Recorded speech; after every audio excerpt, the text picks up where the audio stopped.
Hello and welcome to this session of LIBER 2020 online conference called Open Access Insights. My name is Yannis Tsakonas. I'm director in the Library and Information Center of the University of Patras in Greece, and I will be your host for today in this very interesting session that will last for 1.5 hours. As you may know, one of the goals of LIBER strategy is working towards open access as the predominant form of publishing. And to this end, we have many activities, and we invite in our conferences regularly colleagues from all around Europe that work to establish open access in their settings to come and express their achievements. So today we will have the opportunity to listen to the experiences from 3 countries.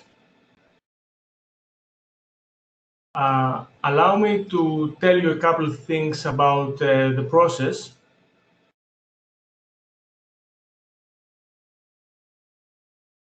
I have a problem with the slides, but I think that now it is done. Allow me well to tell you a couple of things about the process. Each of the presentations will last for 20 minutes, and at the end we will have enough time to ask your questions to each one of the presenters. Please use the attendee chat and type also the name of the presenter that you would like me to address this question to. You should be aware that the session is recorded, and as we did during the entire week, the recording and the slides will be shared afterwards on YouTube and Zenodo respectively. Now, if you encounter any technical issues, please check your settings under the icon with the 3 dots, and please see again your internet connections as I have done a couple of minutes before due to an interruption. It might be something temporary, so you might have to wait for a couple of seconds to restore the screen. But if the problem insists, please try to rejoin by exiting and entering again.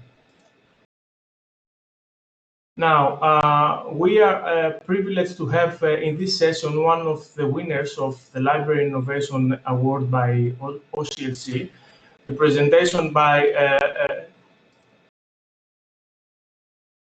Deni Bourguet and his colleagues will introduce an alternative to the current system of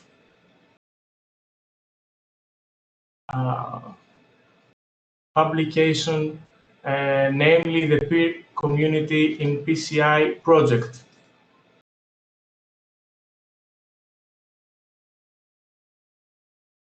And then we will have Malin Sofia Fredriksson that will present a case study of open access publishing activities of researchers at Åbo Academy University in Finland.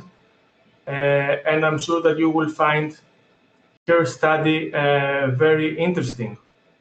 Finally, Leo Weijers will discuss the shortcomings of Plan S around transformative agreements, and he will propose an alternative, which is quality open access market, something that we have seen for a couple of years in the field, and it's my personal judgment is that it's a very useful service to all open access advocates and champions. So I would like to invite Dennis to open his camera, and I will give the floor to him to present their work. Dennis? Yep. Please. Thanks a lot, Giannis, and thanks to all people organizing the LIBER Congress. That's great. So I will talk about PCI, Peer Community In, a project we have started with several people at INRAE in France, which is a free recommendation process for unpublished scientific papers based on peer reviews. So before introducing you the project, I will introduce you a few slides about the scientific publication system. So just we try to remind what is the value of publishing scientific articles. So it's quite obvious, but we like to remind this. It makes science public. It ensures the quality of science by peer reviewing. It defines the anteriority of results. It makes articles searchable and findable on the internet. So this is kind of archives for the future. But this is quite an inefficient system, and submissions, rejections of paper in cascade. So it takes several months to several years for papers to be evaluated and published. So it delays the system. Less obvious is like the scientific publication system is not very transparent. The reviews, the editors are sometimes unknown. There is a lot of conflict of interest, and they are not always stated. The data and methods are not necessarily clear or available as scripts, codes, and parameters. Maybe even less obvious is that the new model for paid open access is quite a vicious system. Because think about it, publishers, for their turnover, what they have to make is publishing a lot of paper. The more papers they publish, the more money they are making. And researchers, the more papers they are publishing, it is better for having funds, careers, and all that stuff. So there is a kind of conjunction of interest between researchers and publishers, which is not good for the quality of science. We all knew that the system is quite very expensive for our institutions. And currently there are 6 big publishers that publish more than 50% of the scientific publication. This is almost 40% of the market. So worldwide, it is 9 billion and for 3 million articles published, which is the equivalent of 3,000 euro per article. And if you look on the left side, you can see the mean profit margin of the different publishers. So if you take the biggest one, Elsevier, it's almost 3 billion turnover per year with a profit margin of 1 billion, which is almost a 40% profit margin. And if you go on the right side with the blue and the red chart, you can see what they are making with the profit margin. So in the blue one, you can see what they reinvest in the system, which is remain constant over years, and what they give to the stake, to the shareholders years after years. So this is quite surprising, and this is not, we don't like, I mean, a lot of researchers don't like it because they are doing almost everything. They are writing paper, evaluating paper, editing, proofreading, formatting, and we are paying a lot of money for this to these publishers. So the idea is to reappropriating the publication system, and peer community in PCI is a target. So we can do that because scientific publishing on the internet is not so difficult. First of all, there is a very low publishing cost. If you take, for example, Archive, $800,000 per year for 120,000 articles per year, which means they publish paper for $7 per article.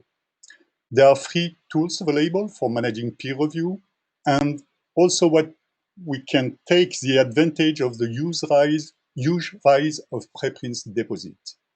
So you can see this, for example, in biological sciences.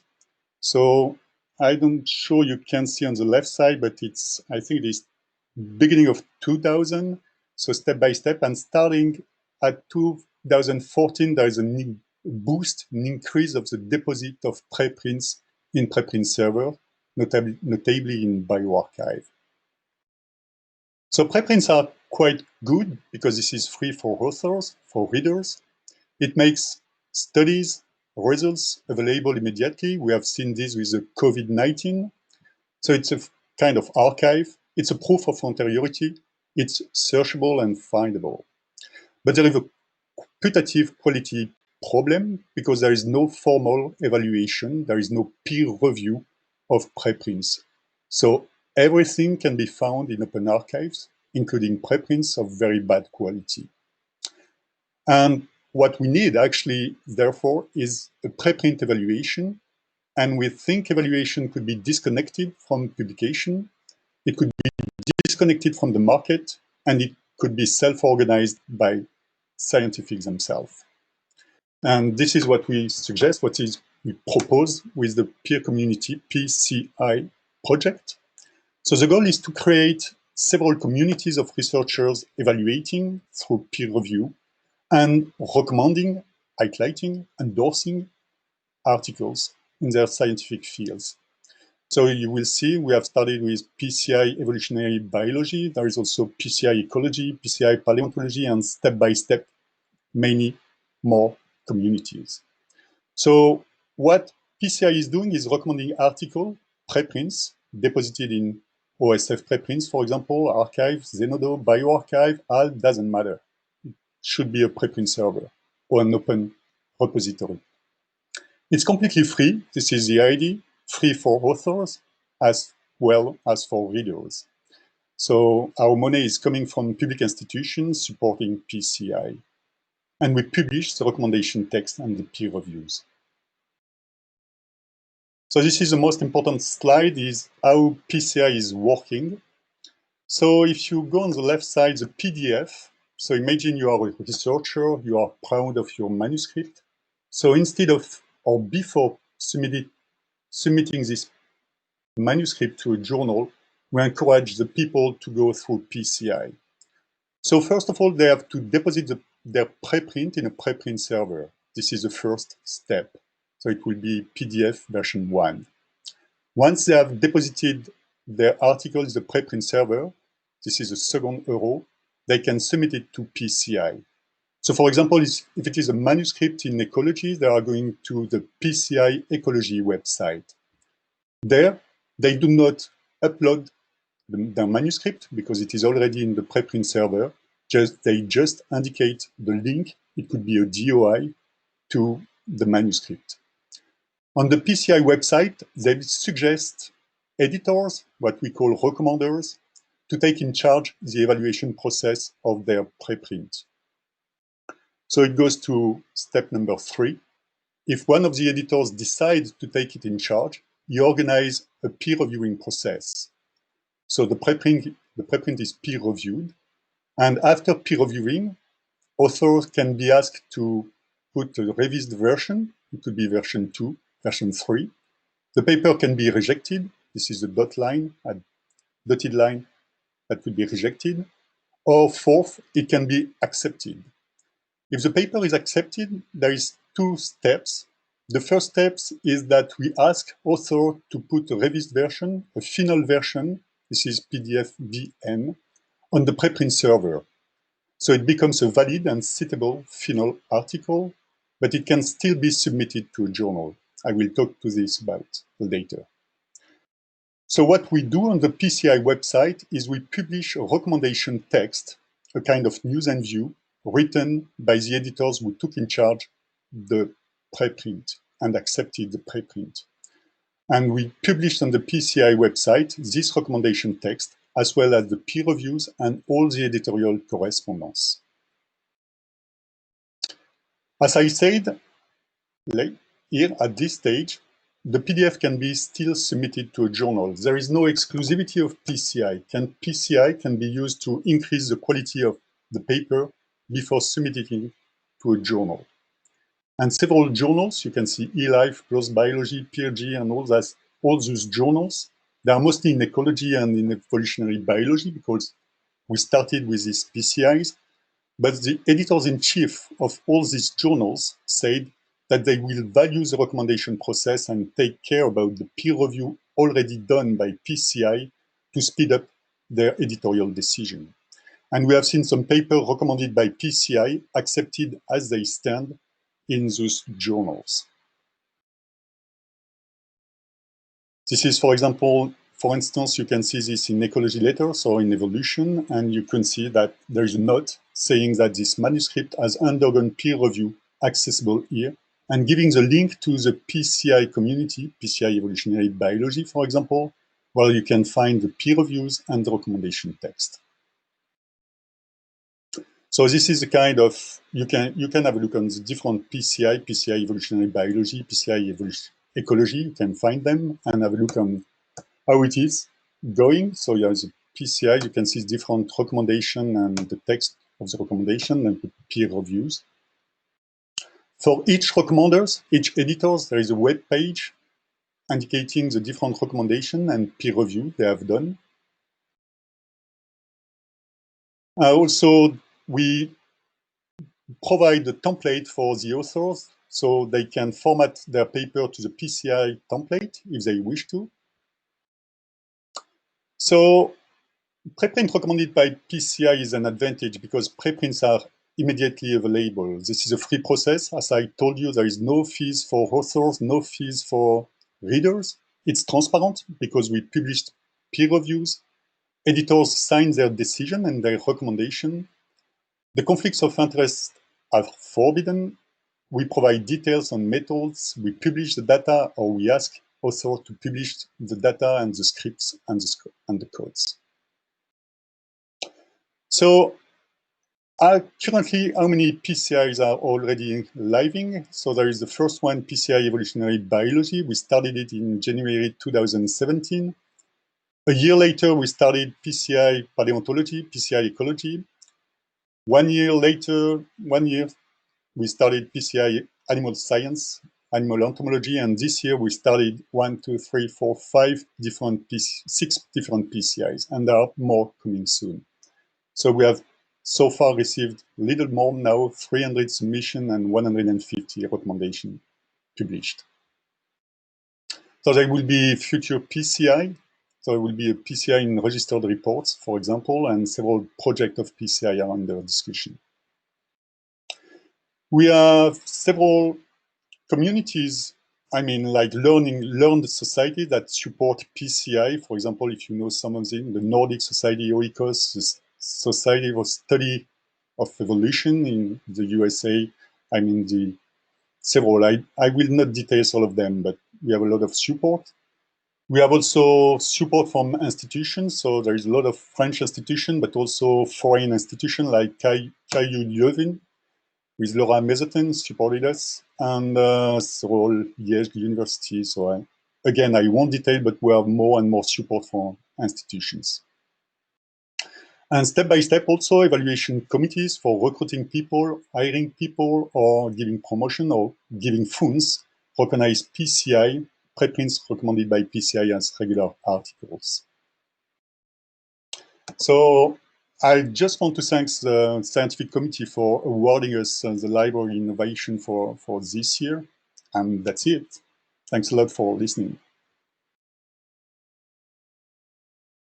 Thank you very much, Dennis. I had, and you can see that our attendees are thanking you also by applauding you and your colleagues for the work. It's a very relevant work, timely presented, because we had all these issues with COVID-19 and the way that research and people was expedited during the coronavirus. And always there is these matters whether preprints are properly referred, properly reviewed. So yes, thank you again very much. I will now, I'm keeping some questions that I see arriving in the chat box, but I would like to invite Malin to open her camera and her microphone. And here is Malin, and the floor is yours. Yes, thank you very much for the introduction. I have to say that, as you noticed, the title has been slightly adapted, but I hope it's still okay. The study is the same, but it has now been updated a bit. So the focus of my study is on the transition towards increased open access publishing in humanities. I will also mention something about other disciplines as well. But the humanities are an interesting discipline when studying the transition towards increased open access publishing, since there has been some discussion that the transition has been slower in humanities than in other disciplines. So in this presentation, I will present some findings from this case study of humanities researchers' publishing patterns, views on, and experiences of open access publishing at Åbo Academy University in Finland which is the only Swedish-speaking university in Finland. Åbo Academy currently has about 650 employees who work with teaching and research, and in addition to that, about 650 doctoral students. To start with, I have some notes concerning the situation of open access in the Finnish academic context. In Finland, open access and open science activities are nationally coordinated by the Federation of Finnish Learned Societies. According to the current national open access policy and implementation plan, all new scholarly journal articles should be immediate open access, either in the publisher's channel or by using a repository route, no later than 2022. In Finland, the amount of public funding which goes to universities is based on the number and quality of reported scholarly publications which have been produced at the universities.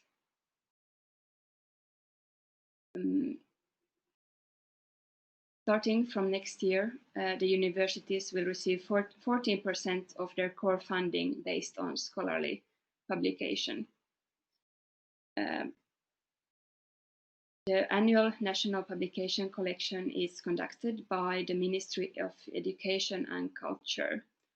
Also starting in 2021, the open access status of publications will be even more important than before. Open access publications will be 20% more valuable for universities compared to an article which is not open access. This means that it's very important for universities to report correct publication data and to encourage researchers to publish in open access journals or to make their publications openly available by parallel publishing in institutional repositories. Another central step towards increasing open access publishing is that one of the major research funders, the Academy of Finland, requires open access in publisher channel or in a repository to the publications which for the project they have funded. And Academy of Finland is one of the research funders behind Plan S.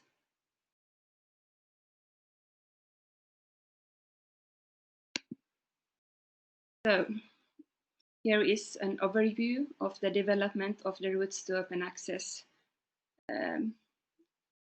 to journal articles at Finnish universities in 2016 to 2019. The routes to open access included here are, as you see, publishing in full open access journals, hybrid journals, and parallel published articles. So this picture indicates that the development towards increasing the share of open access article has been quite rapid. In 2016, less than 30% of the articles produced at Finnish universities were available as open access.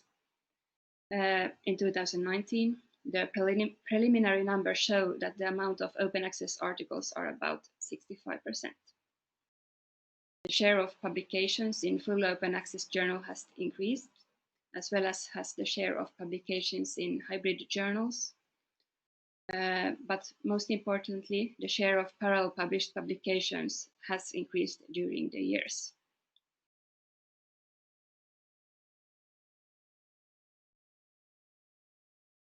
So I will here provide an overview of the case study. So the overall aim was to examine the transition towards increased open access publishing, and, which means then the reported publications, and the views on and experiences of open accessing, which means then from the perspective of the researchers. So for this case study, two methods of data collection were used. For examining publishing patterns in different disciplines.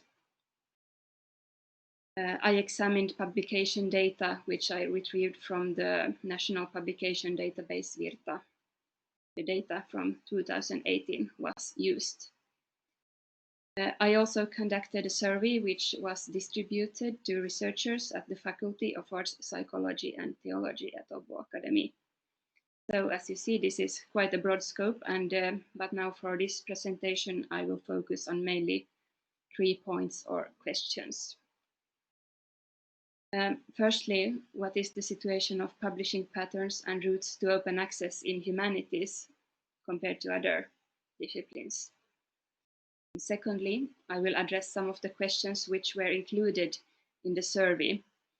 Which publication attributes do researchers perceive most relevant or irrelevant when choosing venues for publishing research? And also, which factors do researchers perceive as facilitators and barriers to making their research openly available?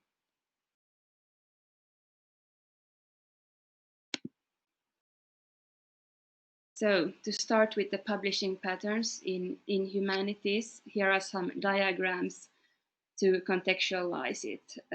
This study includes then observe peer-reviewed publication, peer-reviewed publications, that is articles and books only, so not the non-peer-reviewed publications. In figure 1, in the left upper corner, you can see the number of publications in all fields of science at Åbo Academy. The third largest amount of publications was published in humanities, which can be considered then quite productive. Characteristic to both humanities and social sciences is that the publishing activities entails also monographs and book sections, in addition to journal articles. This trend is also visible in figure 2, which shows the publication types in all fields of science. These are the publication types used by the Ministry of Education and Culture. Humanities have the smallest proportion of peer-reviewed journal articles, in lightest blue here, 42%, compared to other fields of science, but at the same time have the largest proportion of book sections, yellow, and the largest share of monographs in red, and edited works brown color. In contrast, for example, in medical and health sciences, the proportion of peer-reviewed journal articles were 86%. Then, another central question is the proportion of open access publications or routes to open access across different fields of science. This is visualized in figure 3, in which the open access status of journal articles is examined in each field of science. The largest proportion of publications which have closed access are found in engineering and technology, 61%, in contrast to medical and health sciences, which have the smallest proportion of closed access articles, 34%. The humanities are situated in between, having 42% closed articles. The second largest share of publications in full open access journals are found in humanities, 34%, just after medical and health sciences. The share of articles in hybrid journals is the smallest in humanities. The additional value of parallel publishing in humanities is 17%, which is then in between the numbers in the other fields of science. So it can be then concluded that the situation of open access to journal articles in humanities at Åbo Academy, at least in 2018, was quite good.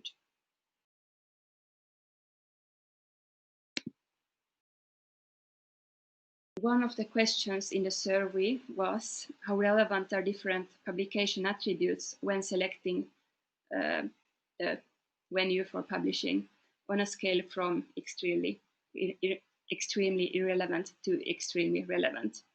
And as this diagram is very small for you, I guess, all the attributes are listed there on the right-hand side. The green ones are those considered most relevant, and the red ones least relevant by the respondents. All respondents considered relevance of the publication for my field as slightly relevant, relevant, or highly relevant attribute, which is perhaps not so surprising, but still. The second largest proportion of slightly relevant, relevant, or extremely relevant responses were for prestige or perceived quality of the publications, while recommendation of the publication by colleagues was on the third place. Also, absence of publications fees among the attributes were considered relevant or highly relevant. In contrast, the attributes which are related to the open access status, such as the publication is open access or has a policy which allows parallel publishing or has copyright policy that supports that, were not to the same extent reported as highly relevant when choosing venue for publishing. In addition, the statements related to the open access status of the publication were among those items which received the largest proportion of responses in the neither disagree nor agree category. Over 20% for both statements about that the publication is open access. Sorry, yes, there you can see it. Sorry. So over 20% of the responses for the statements that the publication is open access or has a policy which allows parallel publishing were in the neither disagree nor agree category.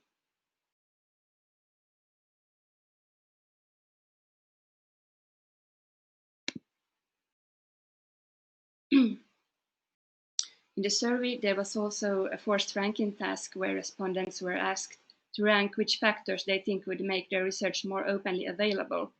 Number 1 meaning most important and 5 least important.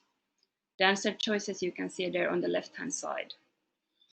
30 of 59 respondents reported that the open access journal is of high scientific quality in my field of research would be the most important factor, while 13 respondents reported that the APCs paid by my university or funder would be the most important factor.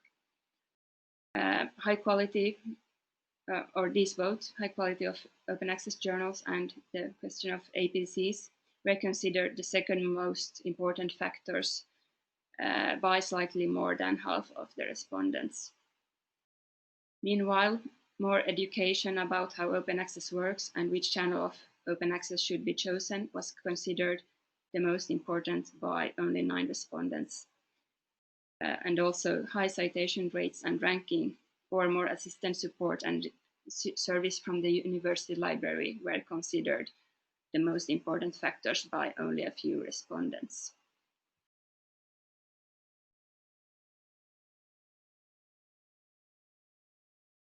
In the survey, there was also another forced ranking tasks where respondents were asked to rank which factors keep them from publishing open access or making their publications openly available, that is the barriers.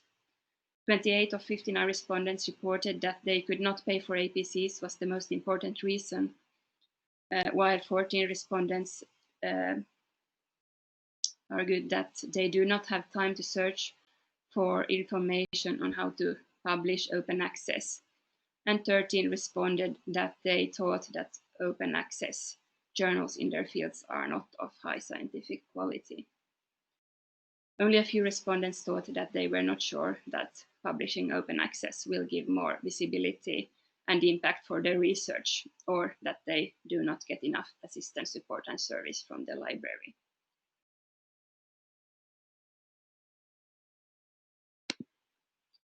So, the quality and prestige of open access journals in humanities emerged as a central question.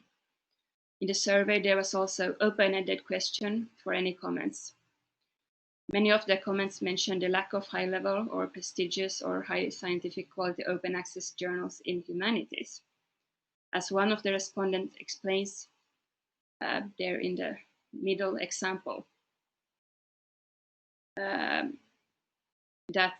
the fact that most prestigious journals in the field are not open access can be explained by historical reasons, that they had had a long time to establish and build their reputation, and that the level of prestige has little to do with open access as such.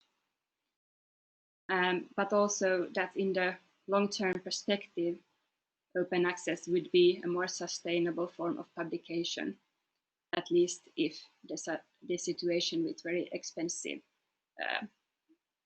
subscription fees will continue. So these open responses also gave some new insights, I think. So from all this, some critical issues for the future can be distinguished. Respondents reported that they experienced that higher level open access journals in their fields is the most important factor that would make them publish more open access. At the same time, in the survey, the dominant majority expressed that they want to publish open access in the future and that they even prefer publishing in open access publications. Then, when it comes to the characteristic patterns of scholarly publishing in humanities, most importantly, that researchers publish book sections or monographs, the future of open access book publishing is very critical. And as many of you probably recognize, this is an international issue, of course. In Finland, the current national policy and plan concerns only scholarly articles. The national open access policy concerning book sections and monographs is yet to come. As indicated in the beginning of the presentation, the share of parallel publishing has grown steadily at Finnish universities. Parallel publishing for sure still is an underused resource. This would also be in line with some of the findings in the survey.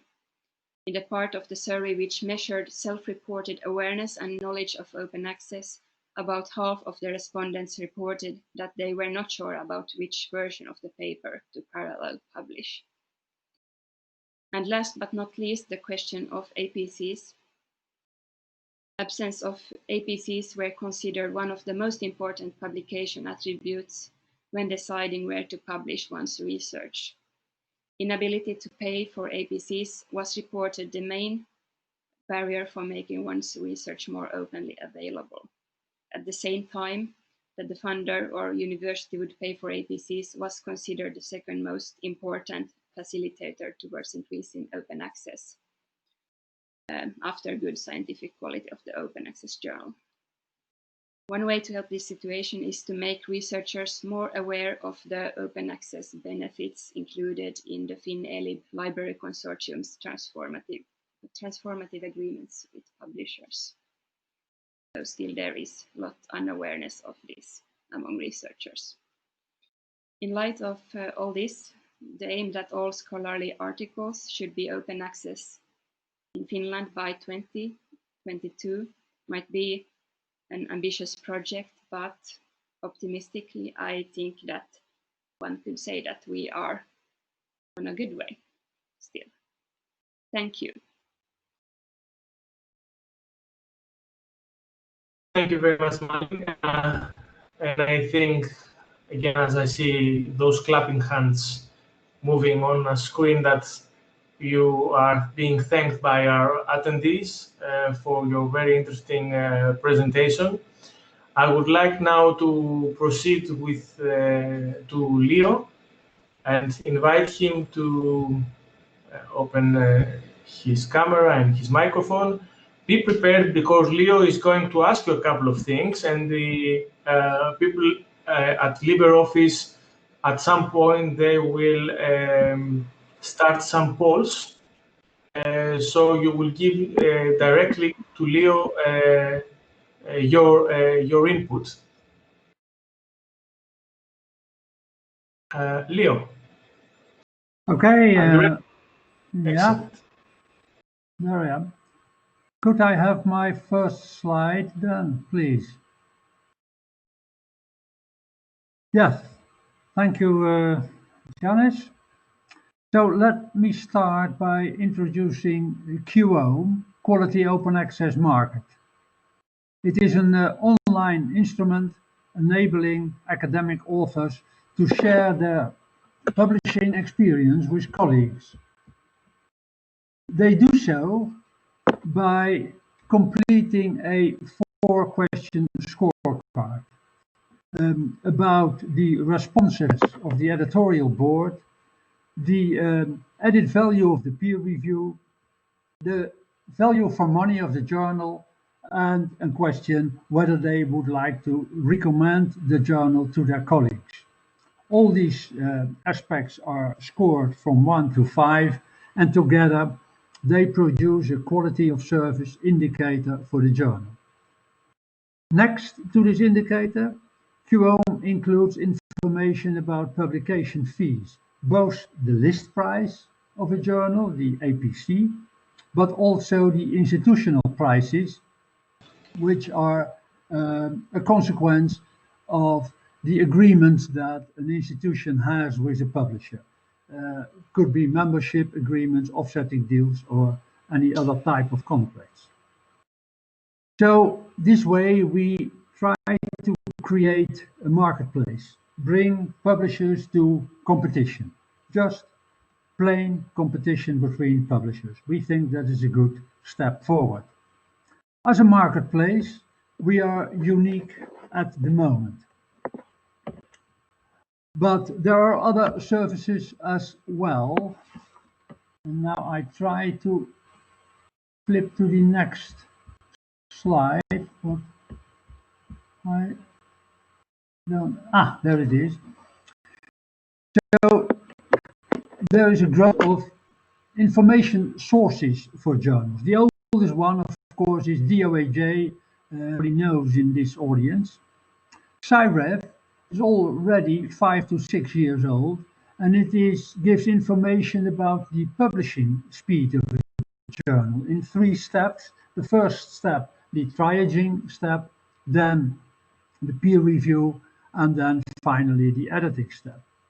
Responsible journals and Transpose are new kids on the block, 1 year old. They both cover the peer review process of journals, and unfortunately there is some overlap between the two. Fair Open Access Alliance gives information about the transparency of publication fees. Plan S is known well in this audience, I guess. Top Factor giving information about the transparency of research practices. So mainly about the reproducibility of research. Are the data available? Is there a study pre-registration? Are the instruments and the methodology well documented, and so on? Finally, Journal Talks is a service mainly for readers, but it also gives information about the number of journal followers. All this information might be interesting for authors who consider to publish their article in a journal. All these services are human-based, so no algorithms, no metrics. They are free and they are open. But as you can imagine, the situation is a bit confusing for authors. So much fragmentation. So I'm very happy where is my next slide? Yeah, I'm very happy with an initiative of the Center of Science and Technology Studies in Leiden. 6 weeks ago, 2 months ago, they brought together all these services with the question if it would be able to set up a bazaar type of website where authors can shop around. Initially, this will be a very simple thing, just a list of journals. And when you click on a journal, you will see what information is available for that journal from the various services. And if you click on such an item, it will bring you to the website of that service and give that information. Next steps may be that overlap will be described and gaps may be filled. I come back to the gaps in a moment, but that is a bit speculative at the moment. We can bring all these underlying data together in one database, and that might be a complementary database to Crossref, where Crossref gives the bibliographic information, and this database will collect relevant data on journal quality. All this brings me to where are libraries in this development? Would they play a role here in well, this new type of services for authors? And I come back to that in a more concrete fashion in my next slides. So, where is my next slide now?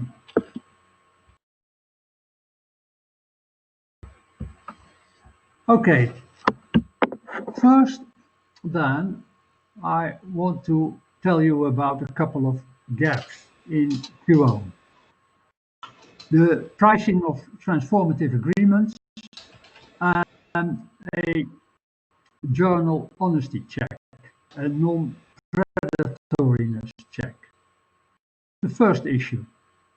If you go to the ESAC registry, you will find over 100 transformative agreements now, and only 25% of these are disclosed and published.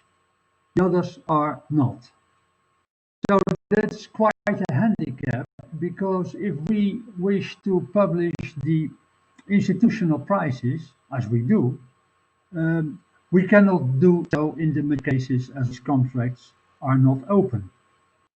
And there is a pattern in this openness when you study the ESAC list.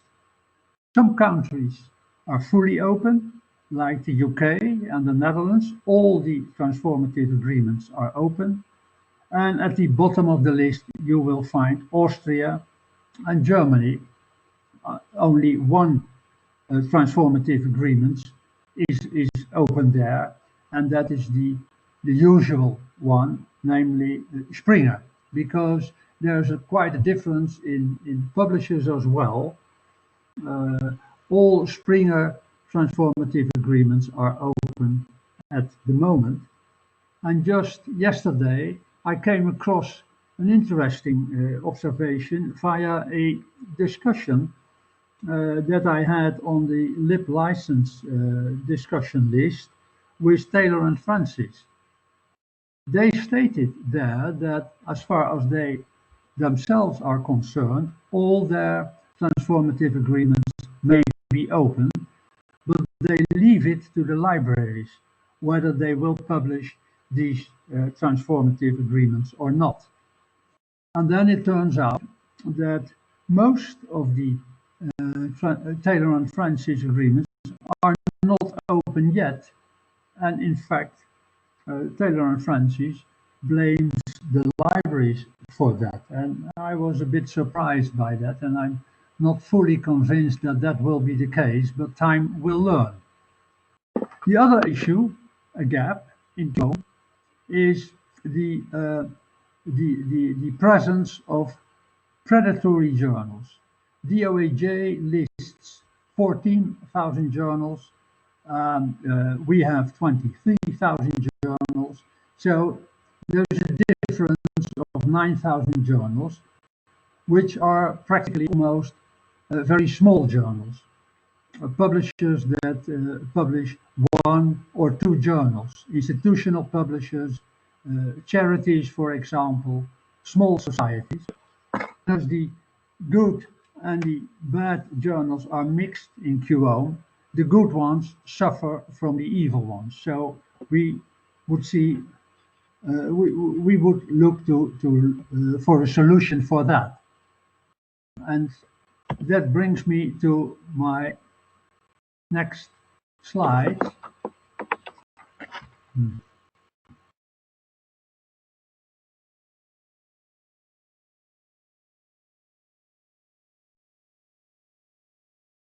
And yes. And I come back to my question. Could libraries or LIBER play a role in filling these gaps? First of all, the disclosure of transformative agreements. It are the libraries who sign these agreements and who pay the bill. So when negotiating these contracts, I think they should require openness. And by the way, openness of the contracts is required for Plan S compliance anyway. But in a situation where the negotiation power of a library is not strong enough to achieve openness, an appeal to the local Freedom of Information Act might help. In the UK, the Netherlands, Finland, and Switzerland, it did, and it is not too difficult.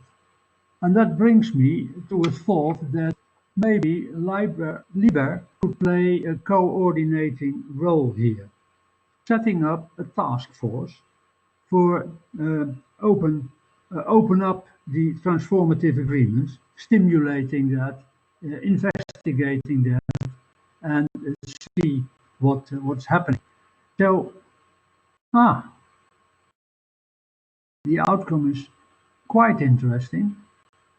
80% of the people say yes, LIBER could play a coordinating role. Okay, that's quite a convincing reply. I'm happy with that, and we will see what the outcome is after this conference. We cannot organize that straight away now. But so please close the poll so that I can continue with my next slide, which is about predatory journals. And first of all, what is a predatory journal? In my definition, a predatory journal is a journal that lies about the composition of the editorial board, lies about the peer review, the editing process, the indexing, or lies about a combination of those. So the opposite of a predatory journal is an honest journal.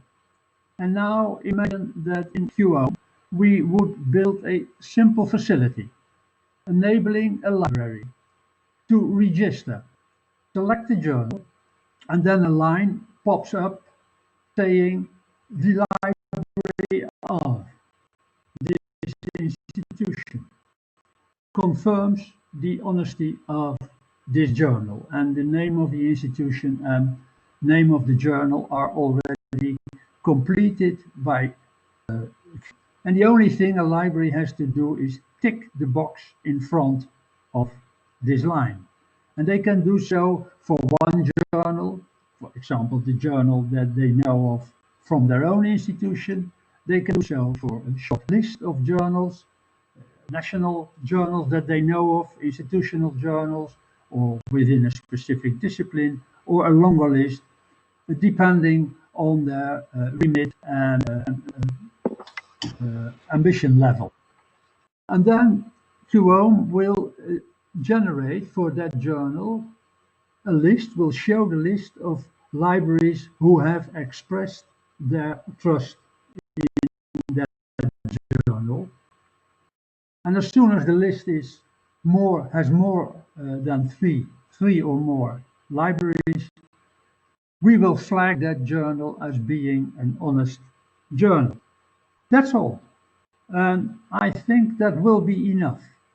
My hypothesis is that a predatory journal will never pass this test. It will never get a flag. And so again, I have two more or less spontaneous questions to the audience. Does this approach make sense to you?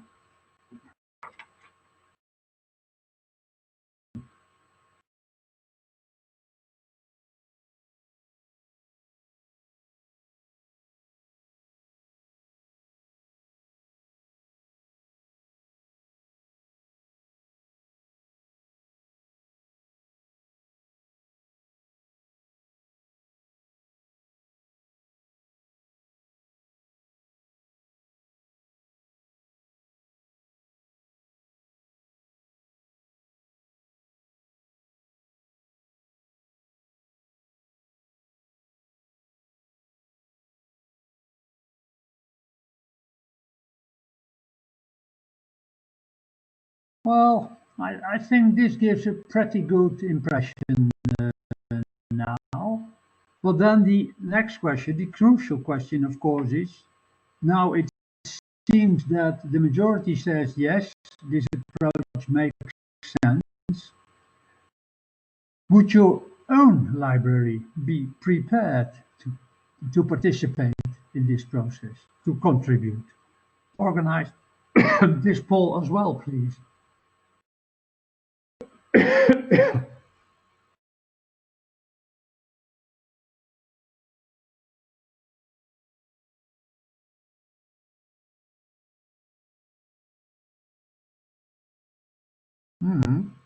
Uh-huh.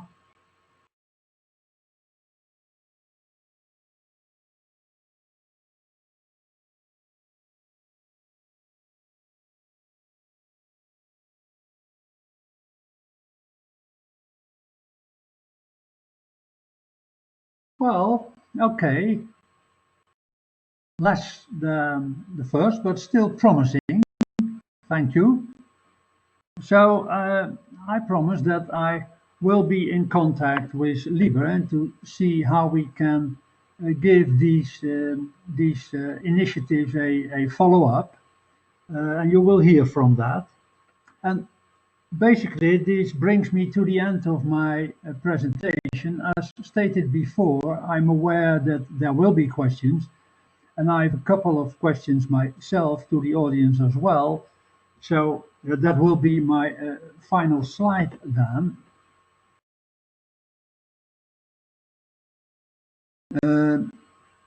For example, if we start this initiative with respect to the predatory journals, how can we make sure that the expression of trust comes from a library?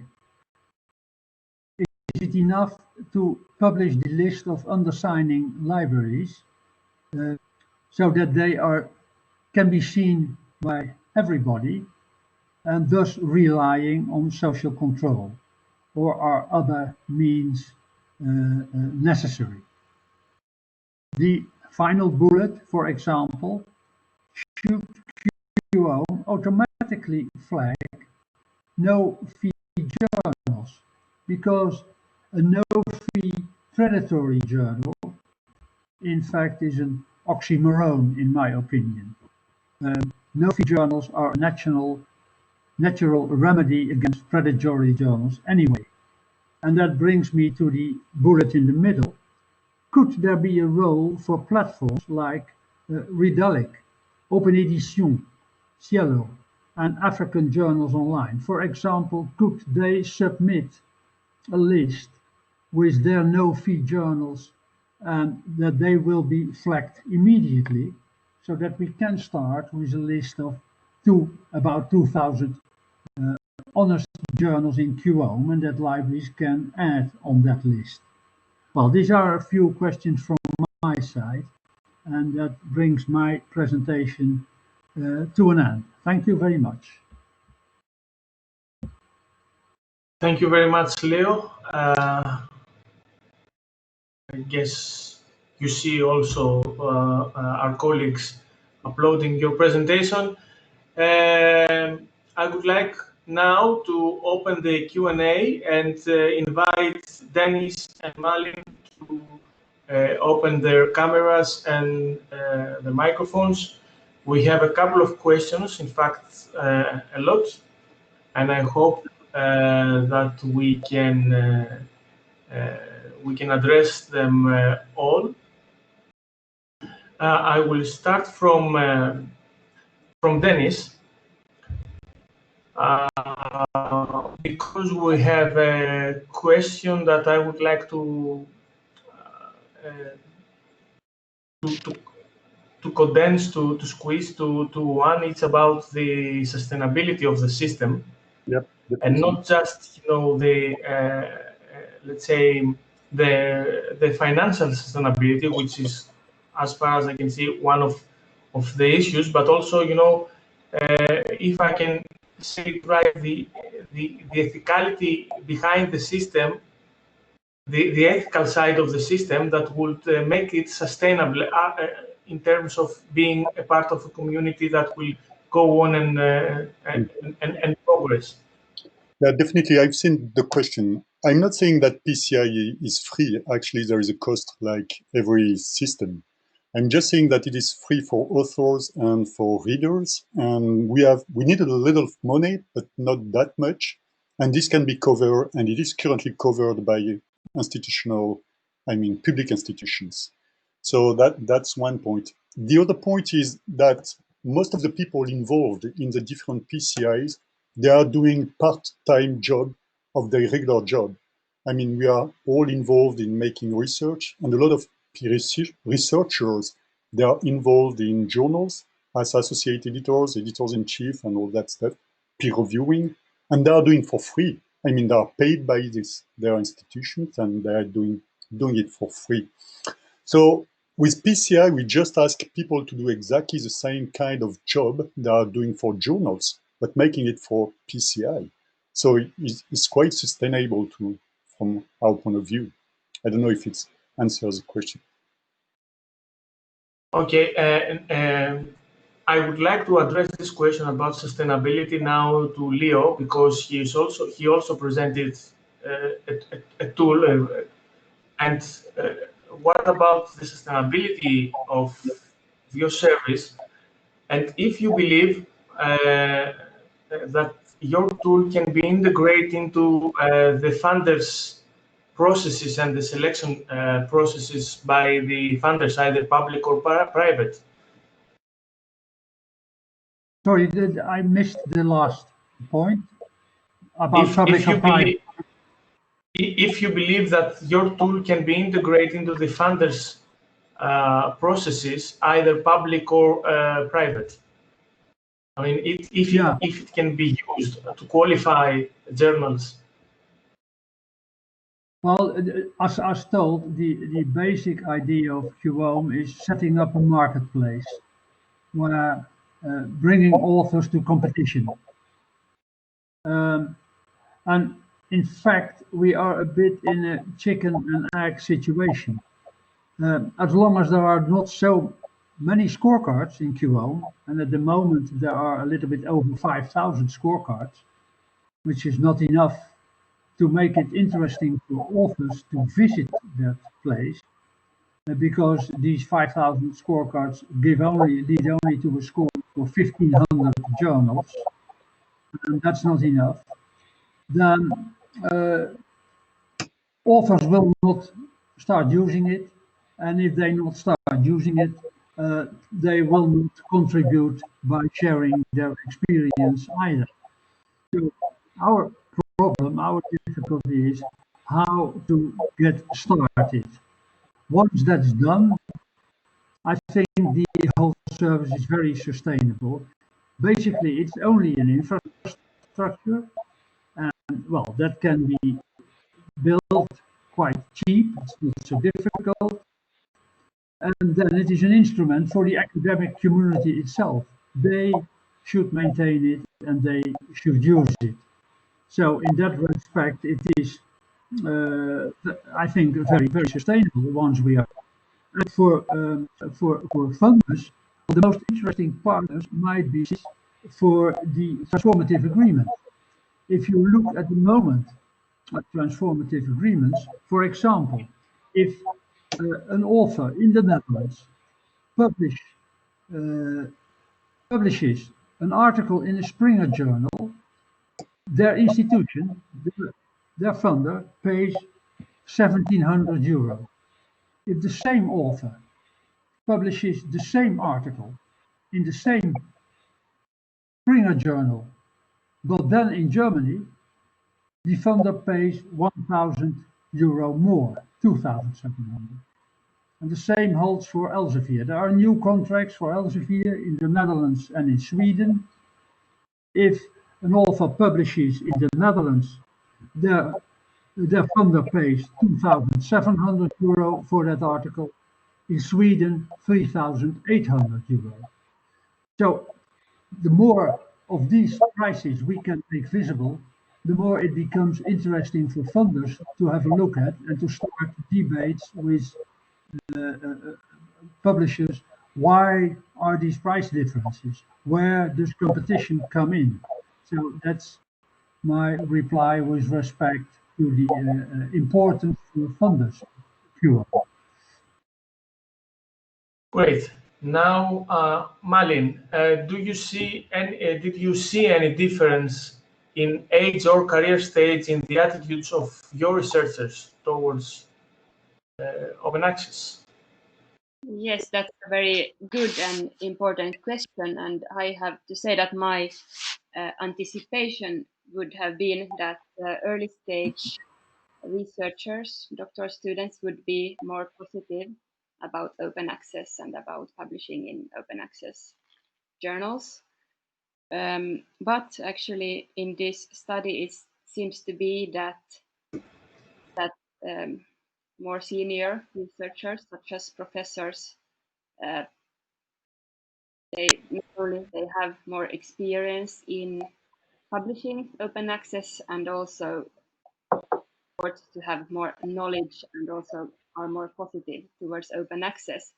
But I think this also a bit reflects who had the time to respond to the survey. Almost half of the respondents were doctoral students, so that might cause some more variation among the answers. And then again, the professors and other senior researchers, maybe those who are interested in open access and are positive about open access also are more likely to spend their time to respond to the survey. So there is this bias to also take into account. Okay, thank you. Going back to Denis. Denis, one of our attendees, is interested in how do you recruit peer reviewers in a setting that it's, let's say, a community environment, as you say. So somebody has to coordinate this process, as well as if you have some criteria for reviewers, and if those criteria are enough, let's say, to provide a good geographical coverage, if it makes any any sense into the system. So we are doing exactly the same as journals, meaning that recommenders, what we call recommenders, which is the equivalent of associate editors, they are nominated by the managing board. So there is a managing board of, like, let's say, depending on PCI, between 10 and 15 people. So when people want to become a recommender, an associate editors, they say their candidature, and there is a discussion, and then there is a vote to nominate these people inside the peer community in as associate editors. This is a gatekeeping, like, to avoid people self saying that they are competent to be an associate editors. Then, like in journals, editors, recommenders, when they take papers, they can search for reviewers everywhere, colleagues, obviously in the academic world, but they can solicit, they can suggest, and they can recruit peer reviewers, I mean, as much as they want and in the way they want. What we do is we publish the peer reviews, and the peer reviews can be anonymous or not anonymous. So this is also a safe, I mean, a gatekeeping to be sure of the quality of the site, of the peer evaluation. Yeah. Okay, now Leo. Leo, one of our friends, of our colleagues, he asks whether are you proposing that all journals should have 3 endorsements, including those that are respectable in the sense that we can recognize their high status and so on. Do you believe that all journals in this marketplace should start, from the scratch? Okay. Yeah, thank you. No, I don't think so. I was focusing on those 9,000 journals in QOAM that are not in DOAJ. I think being included in DOAJ itself is a guarantee for the non-predatoriness of a journal. So our main problem is those remaining 9,000 journals. And these are all, as said, very small journals. They are often not able to register for DOAJ for various reasons, but they are still, maybe still good and honest journals. So, and we could reduce the problem further if we say that platforms like Redalyc and Open Science and Yellow could submit lists of their no-fee journals, and we will include them as well as being honest, then the remaining list becomes even smaller, 5, 6, 7,000 journals maybe. And there we would like to filter the honest ones coming to the top and leaving behind the other ones. So that's with respect to how much work it will be anyway. Okay, Malin, a personal question, because I saw with in your findings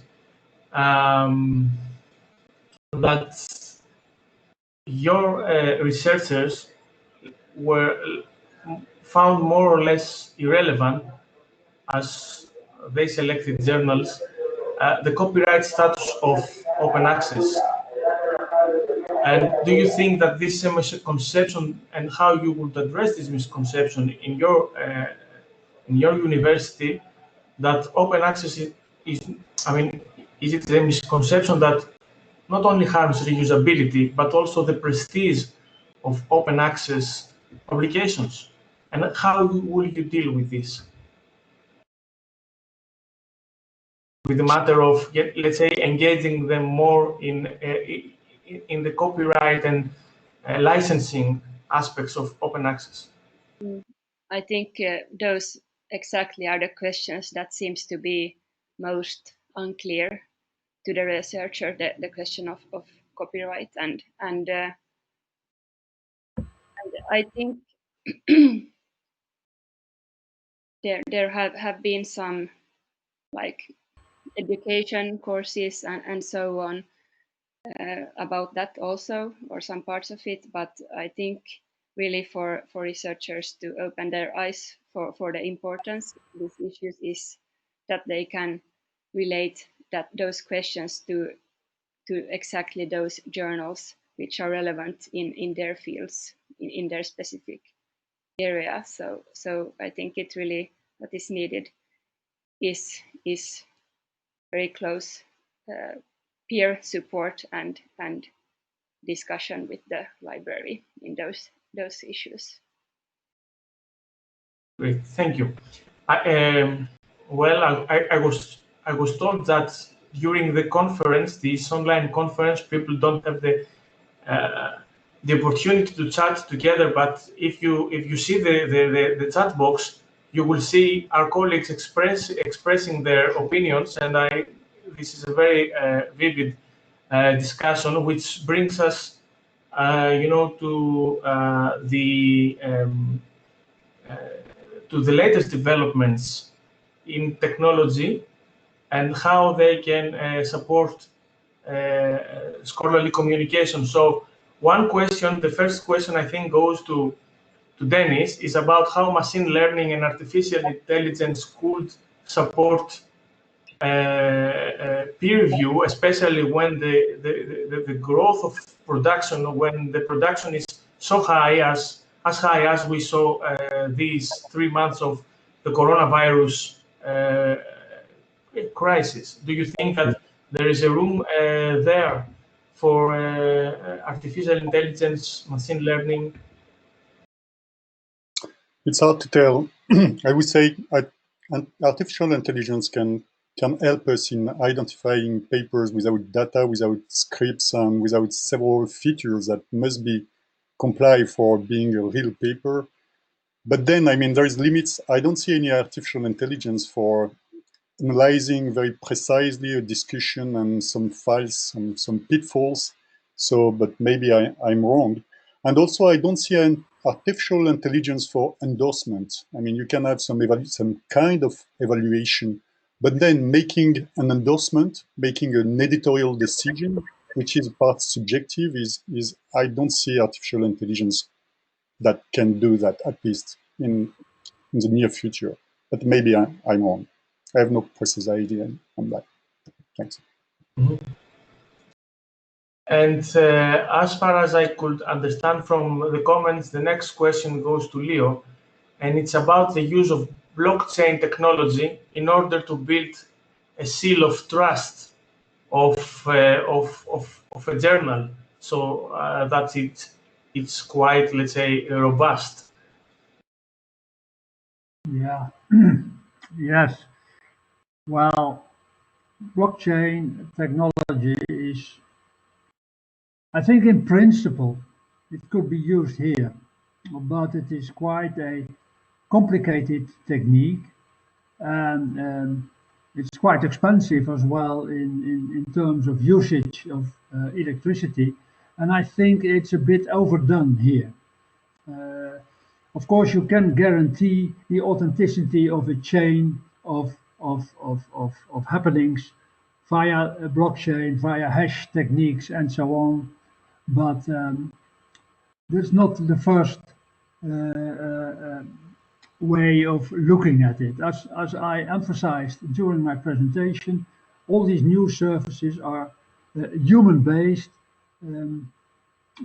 embedded in the community, and thus they must gain their trust, and not so much by this very strong new technologies like blockchain.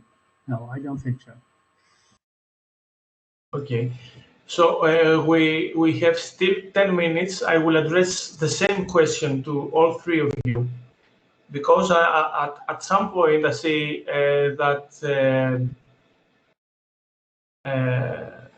the questions are around the concept of trust, how we can increase the trustworthiness of the system, the scholarly communication system, in at least in the open access way. So the question would be to all three of you, the common one, the final one. Do you believe that the open access scholarly communication system requires to be more trustworthy, and how you will, let's say, work on this during personally and with your research teams and with your colleagues, associates, during the next months and years? Let's start with Denis. Well, I would say to increase the trust that we need transparencies, and this is what we try to do with PCI by publishing peer reviews, editorial decision, all editorial correspondence, and trying to not be anonymous. So we still let peer reviewers to be anonymous if they want to, because we know that there are some advantages of this. But the names of the editors, of the recommenders, and all the editorial correspondence is published. So readers can have access to it, and they can know on which basis the papers are recommended, are accepted, are validated. So we think it is important, and open access should do that. And we encourage journals for doing exactly the same. Some journals are doing it, but not all of them. And we think it is clearly we need this.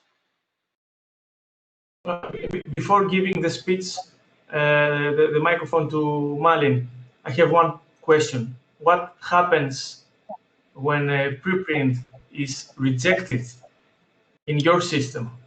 In our system, we do not publish the peer reviews. We don't want just to put a flag on preprint saying it is a bad preprint. So when based on the peer reviews, the editors decide to reject the paper, we give the peer reviews to the authors so they can improve their manuscript, but we do not publish them. Okay, thank you. Malin, do you have an answer about how we can increase trust in open access, and how would you work the next months in your university about that? Yes, first I just wanted to say that about this question about trust, it was very interesting to see in this survey also that actually only quite few think that open access equals poor quality or predatory journals. So this is something maybe which we are more increasingly leaving behind, this idea, but or the many in the research community, I mean. But as mentioned, the question of transparency is very important, and whether we talk about the transparency of peer review, but also I think the question of APC is very important, and increasing transparency in this. And I think it's really interesting since I think many researchers in humanities, if this question of APC was the greatest obstacle for them to publish in the journals they want, and if these APCs becomes more transparent, how will then that affect ideas of where to publish? So I think this is something to look into in the close future, and have discussion with researcher what does APCs actually means. Thank you, Mari. So, Leo, your turn. I also have another question for you, which I missed before, but let's hear first your opinion about trust and how would you work to secure trust with your system. Yeah. Okay, I fully agree with Malin here that transparency is the main basis for gaining trust. Let things be open so that we all can check what's happening.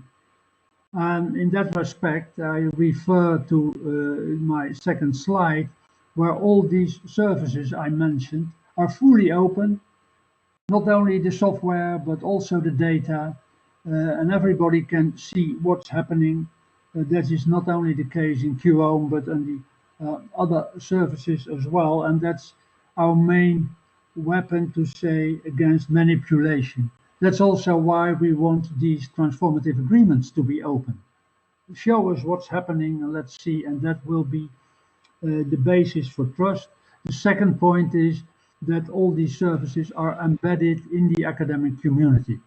So there's, of course, a question, do members of the academic community trust each other more than from the outside world? But again, transparency is the basis, and all these services are fully transparent. Okay, so the very last question is to you, Leo. Is it top factor similar to the DOA's seal, which I would extend by saying you are collecting data from various sources? So is there an overlapping of indicators and data that you collect from these sources?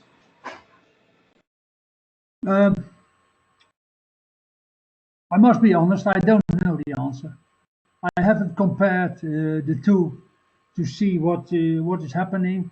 Top Factor was one of the participants in the meeting with CW2S 2 months ago, and well, they are considering to participate in that bazaar type of website.